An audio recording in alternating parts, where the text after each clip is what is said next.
Hop, shu darsimizda CRMda activity, ya'ni vazifalar bilan ishlashni ko'rib chiqamiz.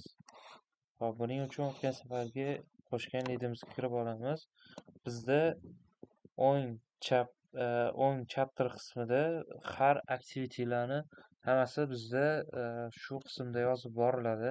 Undan tashqari biz yana istasak activity qo'shishimiz mumkin bo'ladi. Misol uchun mijoz bilan shartnomani kelishish. Ya'ni qaysi kunga bajarmoqchimiz?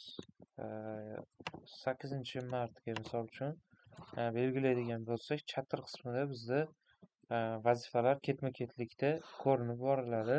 Bundan tashqari biz istasak buni tahrirlashimiz mumkin. Mijoz fikrini olish yoki bo'lmasam imzo shunga o'xshagan o'zgartirishlarni kiritishimiz mumkin bo'ladi.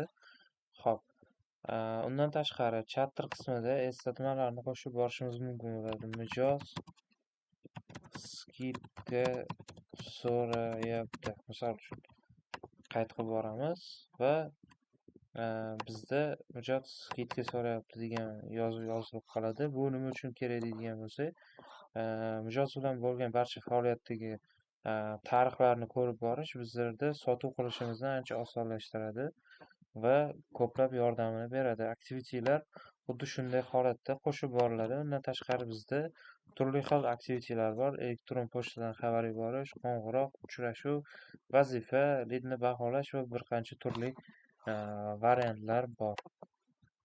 Dars shundan iborat edi. Rahmat.